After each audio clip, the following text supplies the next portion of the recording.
Today on the Ancestral Findings podcast, Connecticut has a long history of folklore, going back thousands of years with Native Americans and more than 400 years with Europeans.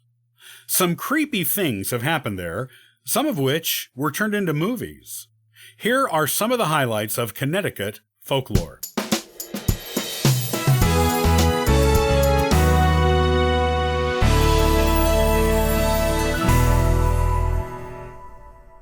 As one of the original 13 colonies, Connecticut has a long history of European settlement, going back to the 17th century, and Native American settlement, going back thousands of years before that. Located in snowy, freezing New England, where there is little daytime light during the winter months, this state is prime territory for a host of interesting, creepy, and detailed folklore. Here are some of its more interesting tales. Strange goings-on in Dudleytown. Dudleytown was founded, unsurprisingly, by the Dudley family. More than a century before its founding, a member of the family, Edmund Dudley, allegedly got the family cursed when he plotted to overthrow King Henry VIII, and was subsequently executed for it via beheading. Tragedy was supposed to follow the family thereafter, and for a while, it seemed like it did. One of Dudley's sons and one of his grandsons were also beheaded for treason. His grandson was only 18 years old, and his only crime was having married the wrong person, in a marriage his parents arranged, so he was actually quite innocent. Edmund's descendants founded Dudleytown, and the supposed curse seemed to follow them to the New World. And the town that bore their name did seem to be a hotbed for strange occurrences.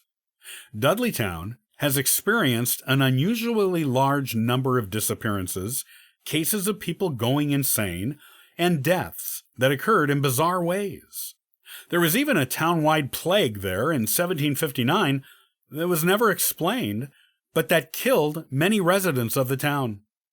So many strange things happened in Dudleytown, in fact, that people began moving away after a few generations, the ones who didn't die, or vanish anyway.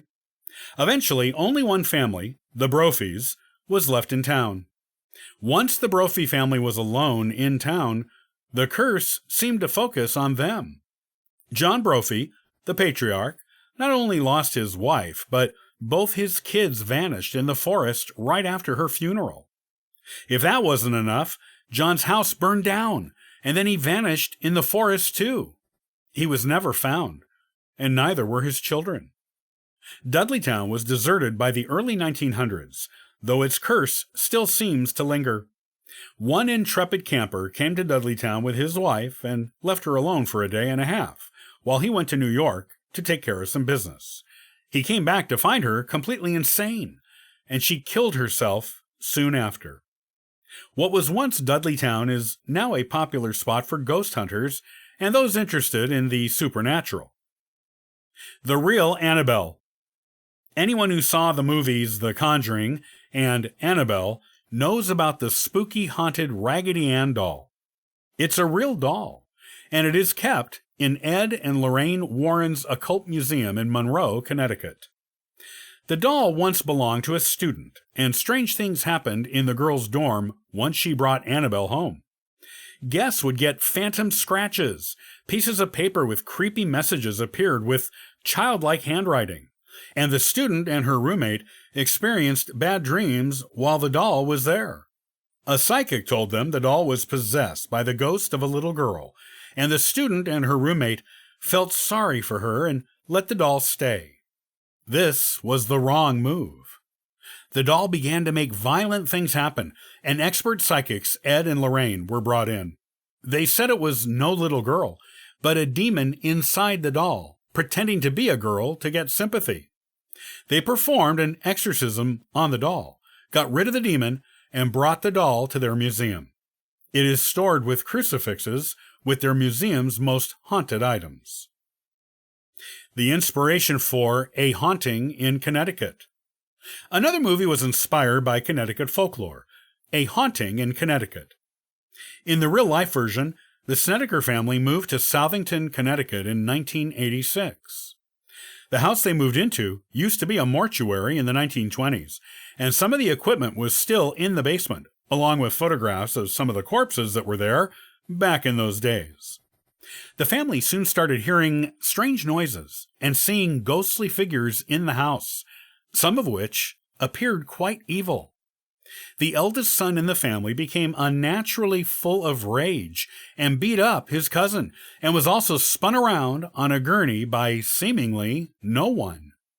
While the current occupant of the house says nothing unusual has happened to her there, the Snedekers definitely believed something weird to have happened to them, and they eventually left the house. Don't go down Downs Road. In Bethany, Connecticut, there is a famous road called Downs Road, and it is supposedly haunted, cursed, or both. People on the road feel uneasy from the vibes it gives off to the passerbys. Many people have reported seeing shadowy figures darting around on the road, and there have also been a high number of reported sightings of large-headed beings and UFOs by people on the road. There is even a Downs Road monster, which is said to be 4 feet tall and resembling a yeti, which resides in the forest alongside the road. The Wildman of Winstead. The Wildman of Winstead, Connecticut, was first reported in 1895. According to the Winstead Evening Citizen, he appeared more like a man than an animal, so he couldn't be a Bigfoot. He was very tall, hairy, and limber, and also naked.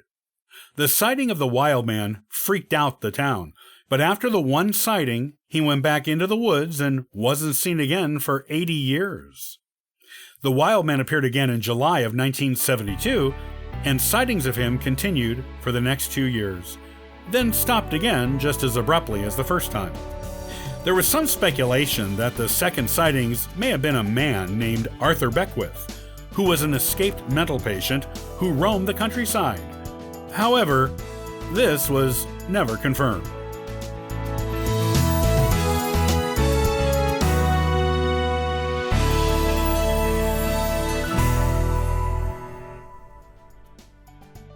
Thanks for listening to the Ancestral Findings Podcast. You can subscribe to the podcast on YouTube and iTunes. Also, check out ancestralfindings.com for free genealogy lookups, eBooks, and weekly giveaways. Happy searching!